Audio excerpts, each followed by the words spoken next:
Y segundo, porque el diablo se va a oponer, ¿no es cierto? Él no quiere que la bendición llegue a los hijos de Dios. Pero gloria a Dios, porque somos más que vencedores en Cristo Jesús. Y ahora, sí le decimos ahora a nuestra familia de Facebook también, con esa invitación nuestra. Hermanos, familia de Facebook, vamos a vivir la Biblia. Gloria al nombre del Señor. Y mis hermanos, bien decía Doris al comenzar este tiempo, estamos entrando en la temporada de la Pascua, ¿no es cierto? En temporada, lo que algunos le llaman la Semana Santa, y nos vamos preparando para ese momento culminante, ¿no es cierto? Allí el Señor en la cruz del Calvario, el Cordero que fue inmolado, aleluya, gloria a Dios, pero que no quedó en la tumba, sino que resucitó. Y Él no hace una Pascua, no hace un sacrificio todos los años, lo hizo una vez y para siempre. Gloria, gloria al nombre de Cristo. Y ahora sí, encaminados ya como quien dice, sobre los rieles, empezamos la palabra del Señor y vamos a ir con una palabra de advertencia. Vamos a entrar en segunda de Pedro, capítulo 3, desde el verso 9. La segunda epístola del apóstol San Pedro, en el capítulo 3, en el verso 9, está hablando acerca de la segunda venida del Señor, de la inminente venida del Señor. No es nuestro tema, mis hermanos, pero los quiero llevar a algo que van a verlo ahora. El Señor no retarda su promesa. Aleluya, esta es palabra de Dios, mi hermano. Díselo a tu corazón, díselo a tus circunstancias, decítelo a vos mismo. El Señor no retarda su promesa, aleluya. Las promesas del Señor son fieles, las promesas del Señor se cumplen. Como decía el libro de Habacuc, aunque la visión tardare, espérala, vendrá, se cumplirá. Aleluya, gloria al nombre del Señor. Sé que esta palabra es para alguien que la estaba necesitando. Espera, mi hermano, la promesa llega, el cumplimiento llega. Aleluya, gloria al Señor Jesucristo. Y dice, el Señor no retarda su promesa, según algunos la tienen por tardanza, sino que es paciente para con nosotros, no queriendo que ninguno perezca, sino que todos procedan al arrepentimiento. Hago un alto acá para notar, ¿no es cierto?, que esta carta no es escrita, no es una carta abierta para todo el mundo. Es para la iglesia, para los expatriados, ¿no es cierto? Aquellos que fueron dispersados por las persecuciones, aquellos que fueron dispersados y en la soberanía de Dios iban llevando la semilla del evangelio por donde ellos iban. Y les dice, el Señor es paciente para con nosotros, los que creemos, no queriendo que ninguno perezca. Aleluya, hay muchas vidas, dice el Señor, que tienen que arreglar cuentas con Dios, gente de dentro de la iglesia. Nos tenemos que poner a cuenta, tenemos que estar apercibidos, mis hermanos, tenemos que ya dejar la vieja vida y entrar en la vida nueva. Dice, sino que es paciente para con nosotros, no queriendo que ninguno perezca, sino que todos procedan al arrepentimiento. Vuelta a la palabra arrepentimiento. El arrepentimiento es la puerta de entrada a las bendiciones de Dios. Es la puerta de entrada al avivamiento de Dios, a la visitación de Dios, al mover del Espíritu Santo. Sin arrepentimiento no hay avivamiento. Y dice la palabra del Señor, pero el día del Señor vendrá como ladrón en la noche, en el cual los cielos pasarán con gran estruendo, y los elementos ardiendo serán deshechos, y la tierra y la obra que en ella hay serán quemadas. Puesto que todas estas cosas han de ser deshechas, ¿cómo no debéis vosotros andar en santa y piadosa manera de vivir? Mi hermano, ¿cuál es la vida cristiana? ¿Cuál es el estándar de vida que tenemos nosotros puesto por delante?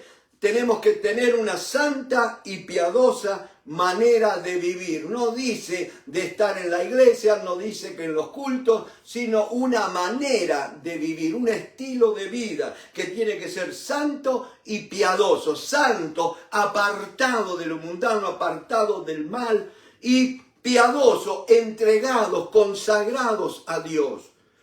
¿Me van siguiendo? Entonces dice, santa y piadosa manera de vivir, esperando.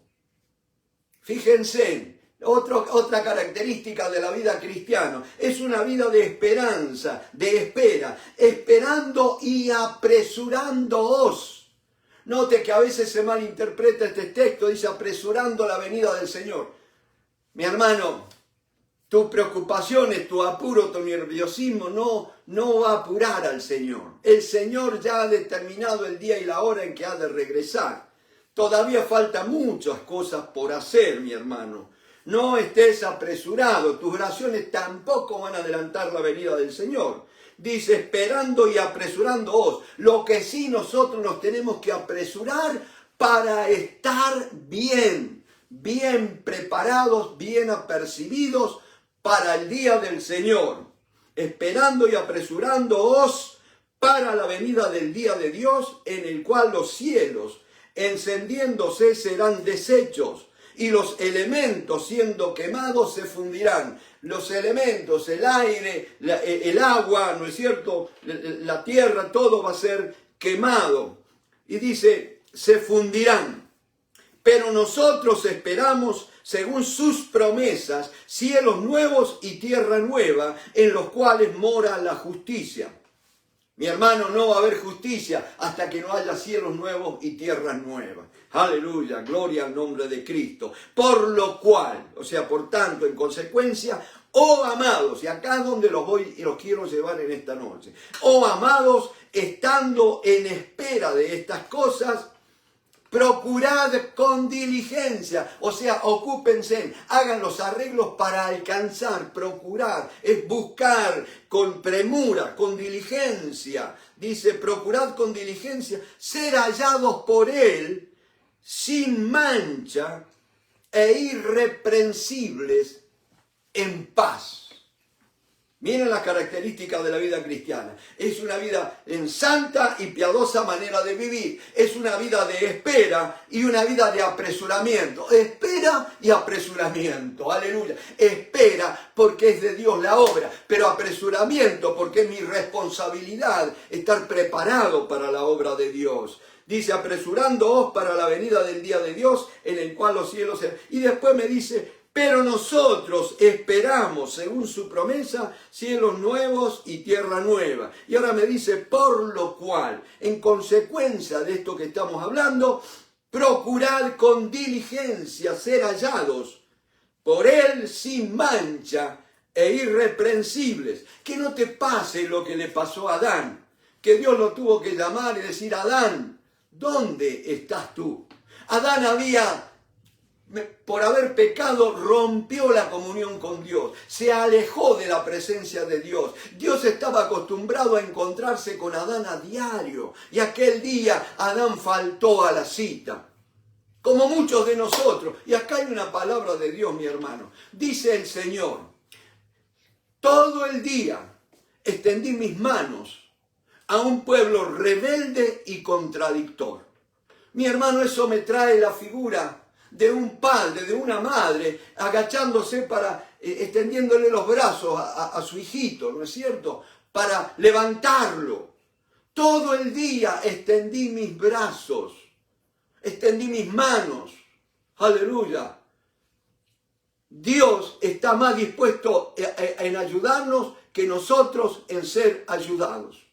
Tú vas a decir, pero no, ¿cómo es? Sí, Señor, Dios está más interesado en ayudarnos que nosotros en ser ayudados, porque si nosotros tuviéramos interés de ser ayudados y seguiríamos las directivas, los mandamientos que Dios nos da, mi hermano. A veces nosotros nos gusta estar con problemas, con dificultades, estar en la enfermedad, porque tenemos excusa. Pero mi hermano, por eso yo cada vez que le digo, Señor, gracias por guardar mi cuerpo en salud. Eso me deja sin excusas delante de Dios. Eso me dice, tenés salud, tenés fuerza, trabajá para mí. Gloria al nombre del Señor. Y Él sabe que lo estoy haciendo. Entonces dice la palabra, ser hallados por Él sin mancha e irreprensibles en paz. Qué triste, mis hermanos. ¿Usted no te ha pasado alguna vez que una vez te citaste con alguien? No hablar, ni hablar de las citas, primeras citas, ¿no es cierto? Cuando uno estaba empezando a ponerse de novio. Y qué feo, qué triste que es ir al lugar del encuentro y que la persona esperada no estuviera allí. Triste, ¿no es cierto?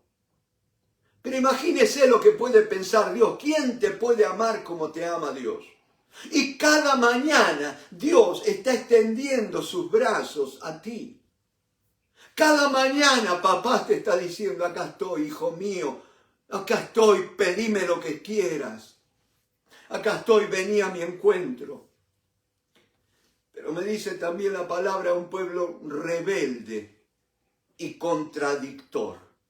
¿Sabes qué es un contradictor? En Córdoba, mi provincia, le llamarían un contrera. Aquel que vos decís una cosa y él sale con otra, con otro contrario, ¿no es cierto? Y te lo pongo en términos bíblicos. La palabra de Dios dice, por su llaga fuimos nosotros curados. Ciertamente Él llevó en pasado, se llevó mis dolores. Sufrió mis dolores. Como ya hablaba con alguien hoy, le decía, Él ya pagó las deudas. ¿Quién quiere pagar una deuda dos veces? Si te vinieran a cobrar una deuda que ya alguien la pagó por vos, vos no vas a decir, no, está bien, yo la debía. No, vas a sacar el recibo y decir, mi deuda ya fue pagada.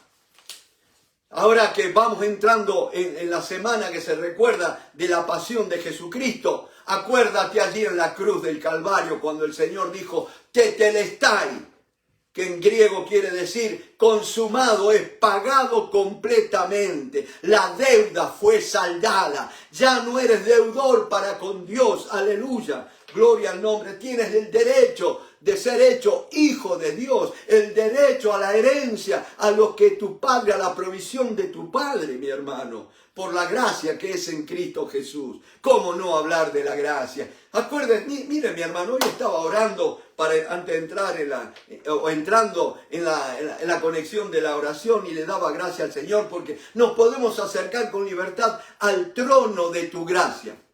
¿Qué es un trono? Un trono es el asiento más alto que hay en un lugar. En una corte es el asiento del juez. Mi hermano, ¿y saben cuál es el trono más alto que es la presencia de Dios? El trono de la gracia, no del amor, no de la misericordia, no de la justicia, de la gracia. ¡Aleluya! Oh, bendito sea Dios. Mi hermano, es para parar y aplaudir a nuestro Dios, porque el trono de la gracia, lo más alto es la gracia de Dios. Bendito sea el nombre del Señor. Y dice, e irreprensibles en paz. Y decía un contradictor.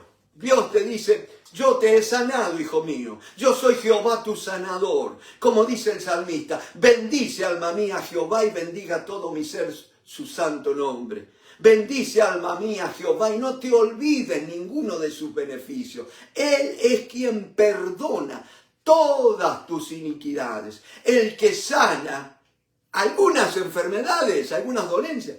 Todas tus dolencias. Mi hermano, ¿sabes por qué tus dolencias? La fe es algo personal. A veces yo quisiera que mucha gente más fuera sanada. Pero ¿sabes qué? La fe es algo personal. Yo no puedo obrar en fe por otros. Puedo orar por ellos para que su fe se despierte. Pero mis hermanos, sí puedo aprovechar para mi vida. Él es quien sana todas tus dolencias, no dice todas nuestras dolencias, porque el acercarnos al trono de la gracia tiene que ser algo personal, no con intermediarios. Y dice la palabra del Señor, Él es quien sana, y nosotros decimos, ay Señor, sí es cierto, vos sanaste, pero mirá cómo estoy, me duele esto, me duele acá, no sé, mi diabetes, mi afección cardíaca, no sé cuál, después, mis rodillas, qué sé yo. O como dicen en Córdoba, mis tabas, ¿no es cierto? Los huesos de los pies, de los tobillos. Él dice, yo te soy Jehová tu sanador. Jehová es mi pastor, nada me faltará. Aleluya, gloria a Dios.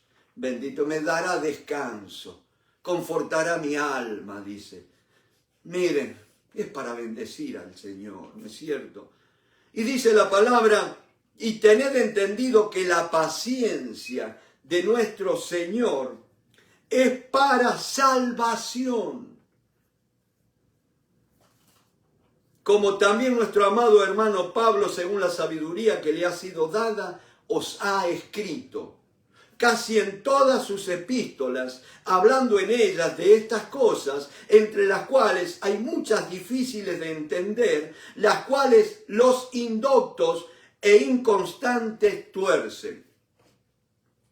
También, como también las otras escrituras para su propia perdición. Así que vosotros, oh amados, sabiéndolo de antemano, guardaos. Tengan cuidado, quiere decir, no sea que arrastrados por el error de los inicuos, caigáis en vuestra firmeza. Mis hermanos, acuérdense que tenemos que andar en una santa y piadosa manera de vivir. Sin santidad nadie verá al Señor. El conocimiento de la verdad es conforme a la piedad, a nuestra entrega a Dios. Mi hermano, se nos dice, para evitar el engaño tenemos que conocer las Escrituras.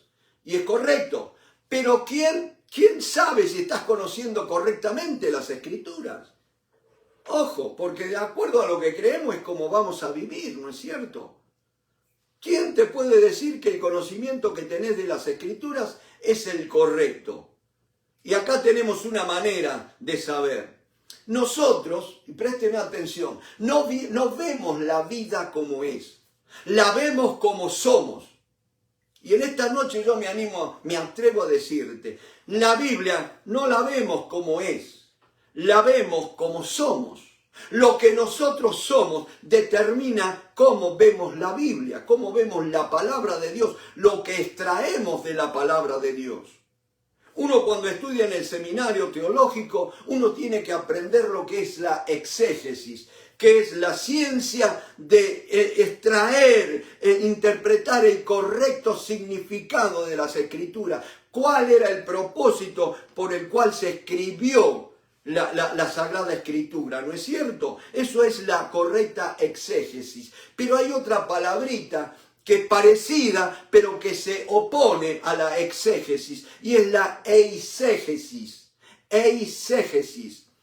Primero exégesis, que es cuando yo voy a la Biblia con un corazón sincero, con un corazón puro, con una actitud de obediencia, de reverencia a la palabra de Dios, y busco la interpretación correcta de los textos sagrados. Pero hay otra manera de acercarme a la Biblia, y es cuando yo voy conforme a mis tradiciones, a mis creencias, a mis costumbres, a mis intereses, y le meto a la Biblia todo lo que yo soy. Y entonces busco en la Biblia justificación para mis creencias. Cuando yo me acerco a la Biblia buscando argumentos. Y mi hermano, usted habla con cualquier mundano y le van a decir, la Biblia es el libro más contradictorio que hay. La Biblia es un problema, no la puedo interpretar. ¿Saben por qué? Porque muchos hay que hablan de la Biblia y cada uno la interpreta a su manera, y maneras tan equivocadas, tan desencontradas. Usted sabe que con la Biblia en la mano usted puede justificar tanto el bien como el mal, como el bien obrar o el mal obrar. De hecho, las sectas han sacado sus enseñanzas de la Biblia y la han torcido por lo que había en sus corazones. Pero acá hay una palabra de advertencia. Primero, tenemos que tener cuidado, y acá viene la parte de negativo, de no ser indoctos. Porque hay algunas difíciles de entender, las cuales los indoctos. Un indocto es uno no aprendido, alguien que no ha sido enseñado, alguien que no ha sido instruido. Y me duele decirlo, mis hermanos, los cristianos tenemos que ser antes que nada discípulos. Porque el Señor Jesús, el verdadero evangelio, comienza ir y hacer discípulos a todas las naciones, ¿no es cierto? Y después bautizándolos. Pero primero, ser discípulos, un aprendiz de Cristo. Estamos acá para estar bajo un maestro, para ser guiados, para ser instruidos en la palabra de verdad, ¿no es cierto?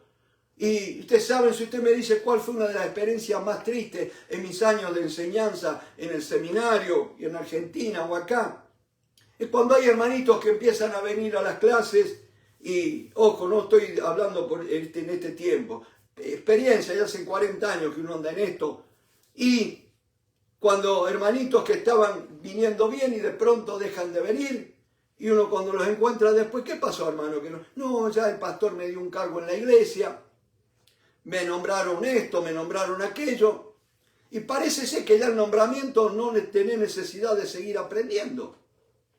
Qué lástima, ¿no? Mira, si tú conociste a tu médico personal hace 30 años atrás, y si tu médico personal no siguiera estudiando, no se hubiera seguido capacitando, actualizando, ¿vos le seguirías poniendo tu vida, la confianza en las manos de ese médico? Y entonces, ¿cómo pretendés que alguien deposite su confianza, su futuro eterno en tus manos que no has aprendido, que no te dejaste enseñar?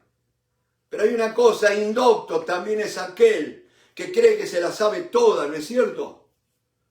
Y olvidamos, ignoramos que tenemos el maestro de maestros morando en nosotros, el Espíritu Santo, y tenemos que aprender no solo a depender de Él, sino a andar en la disciplina de Él.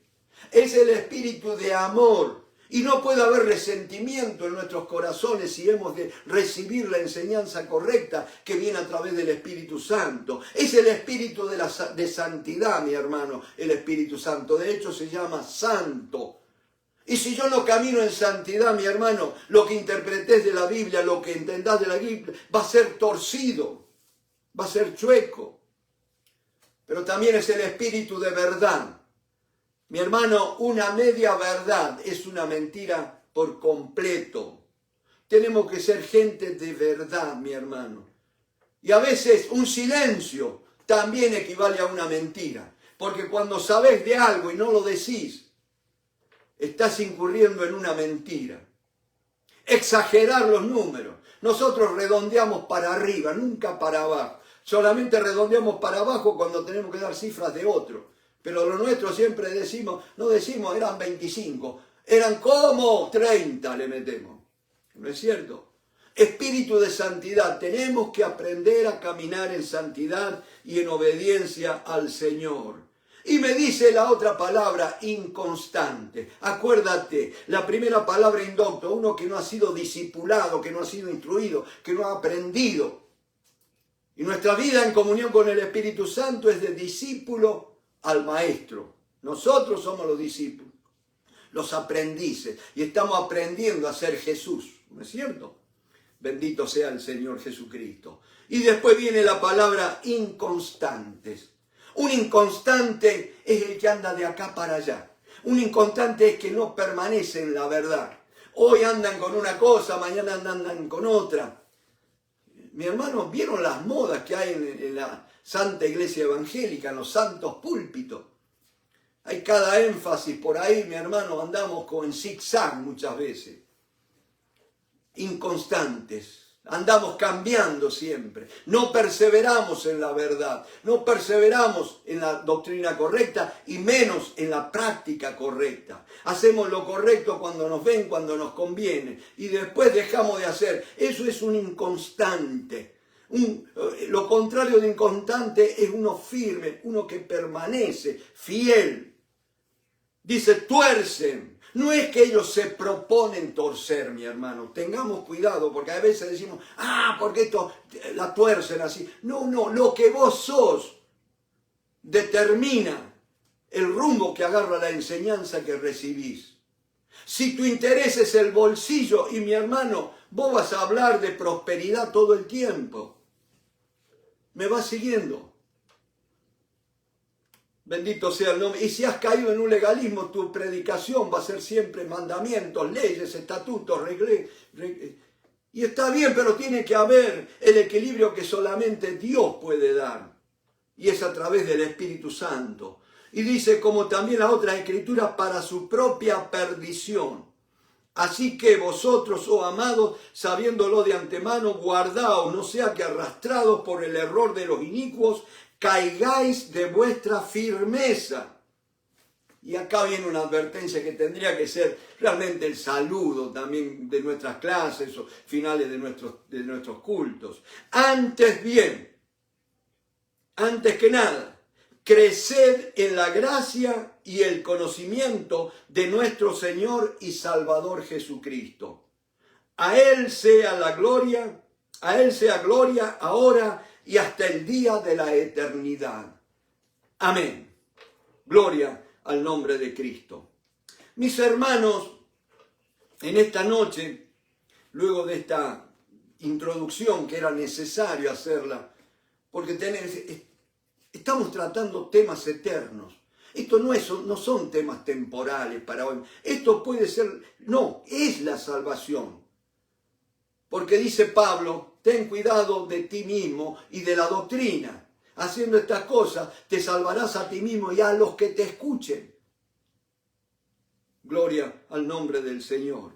Y con esto en mente, mis hermanos, yo les había comentado, estamos entrando en la temporada, en la semana que muchos le llaman, el catolicismo romano le habla la Semana Santa, ¿no es cierto? Que empieza este domingo que viene con el Domingo de Ramos, que conmemora la entrada en Jerusalén de Jesús, ¿se acuerdan? Montado en el burrito, ¿no es cierto? Yo me acuerdo una mañana allí en Empalme, Villa Constitución, nuestro pueblito, en el terreno que estábamos construyendo en nuestra casa, teníamos un árbol, un olivo. Y una mañana entraron dos señoras en el terreno y estaban cortando las ramas de nuestro olivo. Eran señoras que iban a la misa para llevarse las ramas.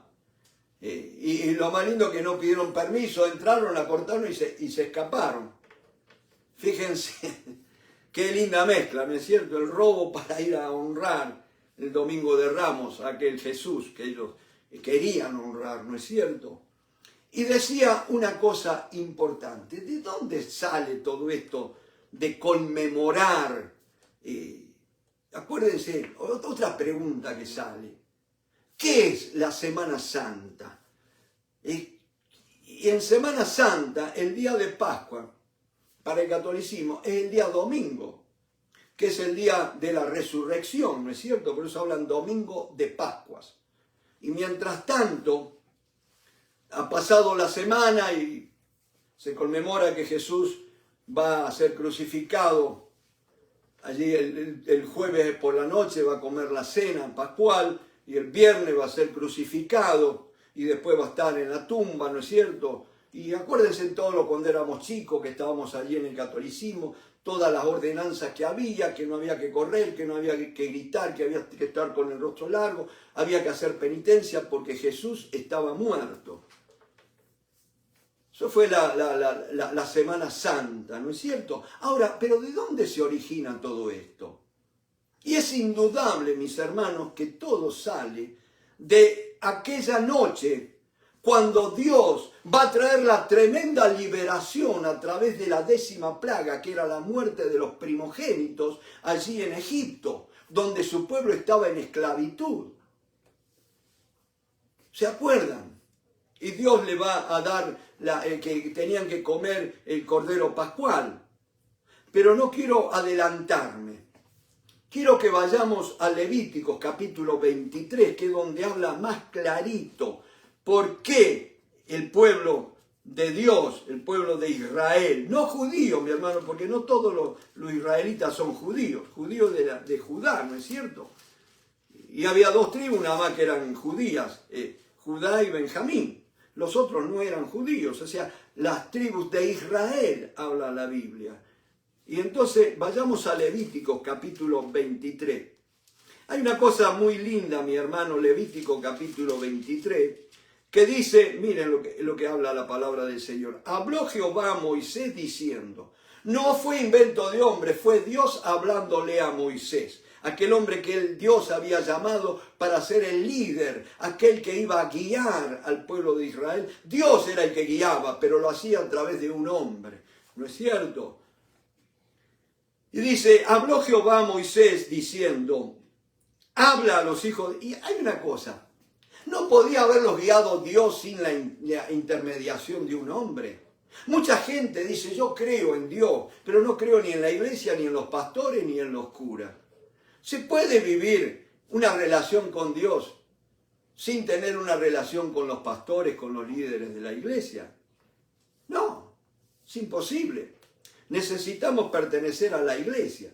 No porque los pastores sean, sino porque Dios determinó que sea así.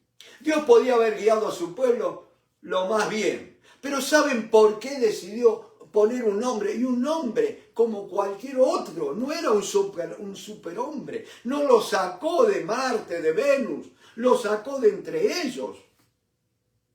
Y es más, Moisés fue un nacido en Egipto. Ni siquiera venía de abolengo hebreo. Nació en Egipto, sí, de padres, pero está bien, el hebreo recibe su calidad, vamos a llamar así, su designación de hebreo, de judío, por la mamá. Pero él nació en Egipto. De hecho, Abraham tampoco había nacido en Israel. Y entonces Dios busca a este hombre. ¿Saben por qué un hombre, mi hermano? Porque si Dios personalmente los hubiera guiado, y presta atención con esto, qué tremendo que es Dios. ¿Ustedes se acuerdan cuando vez tras vez desobedece el pueblo a Dios? Se quejan, murmuran. ¿Podrás acaso poner mesa en el desierto? Y ahí le dijo Dios a Moisés, mira Moisés, apártate porque a esto lo voy a raer es raspar, que no quede ni rastro, lo voy a exterminar a este pueblo. Pero allí estuvo Moisés, intercediendo por el pueblo. Mira, Señor, antes más bien matame a mí. Si no hubiera habido un hombre como que se hubiera identificado con el pueblo, uno de entre el pueblo, que hubiera dado la cara ante Dios por el pueblo, Dios los hubiera exterminado. Esa es la necesidad de hombres santos, hombres de oración, hombres de intercesión, hombres de la presencia de Dios. Mis hermanos, y esto no es cuento, esto no es verso. Tenemos que meternos en la Biblia, mi hermano, y dejar que la Biblia se meta en nosotros. Habla a los hijos de Israel y diles, las fiestas solemnes de Jehová, las cuales proclamaréis como santas convocaciones, serán estas. Y ahí empieza hablando, 6 días se trabajará, mas el 7º día será de reposo. Santa convocación, ningún trabajo haréis, día de reposo es de Jehová en donde quiera que habitéis.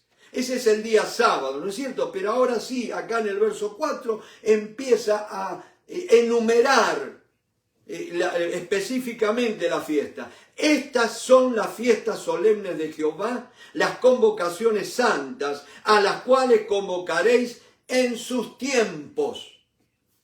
Dios es un Dios de tiempos, de estaciones. En el mes primero, a los 14 del mes, entre las 2 tardes, Pascua es de Jehová. El mes primero. Te pudiera decir enero. No, los judíos no se rigen por nuestro calendario, ¿no es cierto? Nosotros nos regimos por el calendario gregoriano, del Papa Gregorio, ni me acuerdo cuánto. No, los judíos se rigen por el calendario hebreo. Pero hay una cosa bien curiosa. Los judíos tienen 2 calendarios. El calendario ceremonial, vamos a llamarle religioso. El primer mes del año es el mes de Nisan, que equivaldría una intersección entre el mes de marzo y abril. Marzo y abril. Ese es el mes de Nisan. Acuérdense, otro tema. Nosotros, el calendario gregoriano es el calendario solar. Los judíos se rigen por el calendario lunar, por las fases de la luna. Y dice la palabra del Señor, en el mes primero, o sea, Nisan, entre marzo y abril. Por eso, mis hermanos, cabe acotar que la Semana Santa siempre cae más o menos entre el 22 de marzo y el 25 de abril. Más o menos va a caer ahí. Porque, después lo vamos a ir viendo, no nos adelantemos, leamos primero. Dice, en el mes primero, a los 14 del mes, es una fecha fija, no es una fecha móvil para el judío. Dice la palabra, en el mes primero, a los 14 del mes, entre las 2 tardes. Acuérdense que la otra cosa, los judíos cuentan el día desde el atardecer hasta al atardecer del otro día. Eso es un día, ¿no es cierto? De tarde a tarde es el día. No es como nosotros que es de mañana a la noche o desde las 0 horas a las 24 horas. No, ello es de tarde a tarde.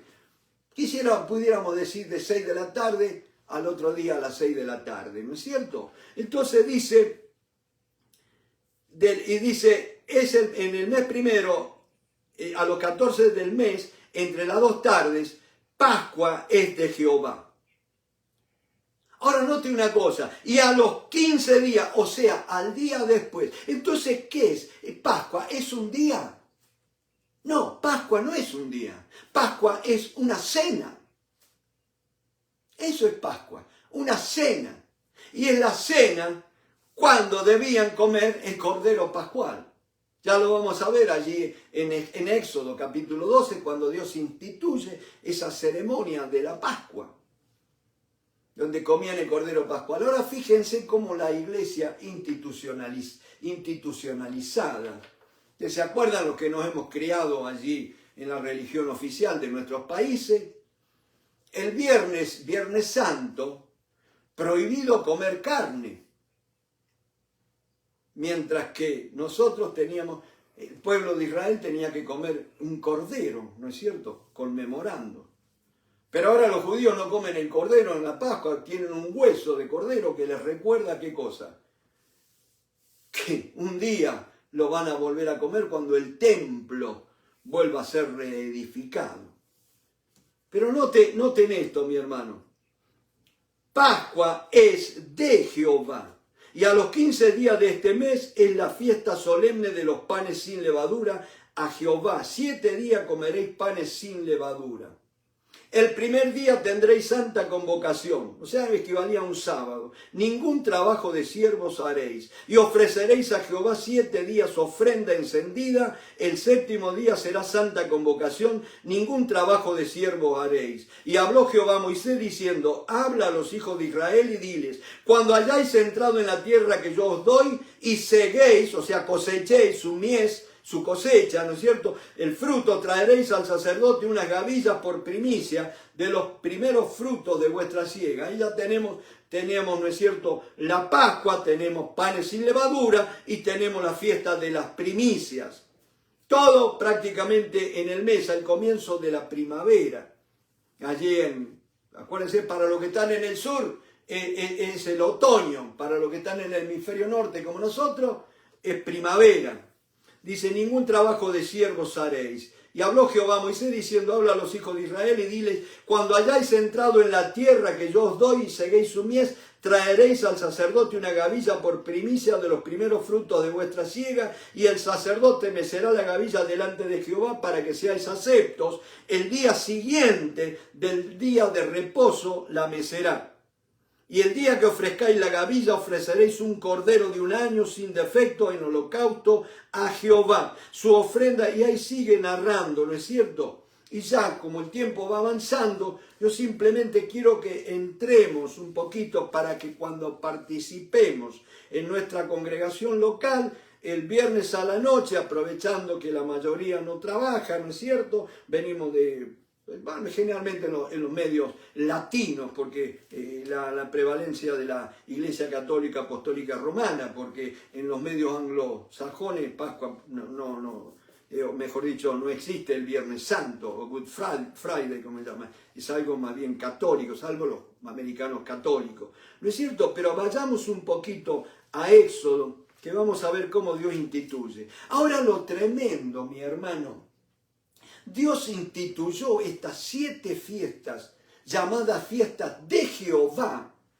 o santas convocaciones. De las esas 7, 3, las más importantes, que son Pascua, Pentecostés y la fiesta de los tabernáculos, que lo vamos a ir viendo después en detalle, eran convocaciones donde el pueblo de Israel tenía que subir a Jerusalén y celebrarla allí en Jerusalén, la fiesta.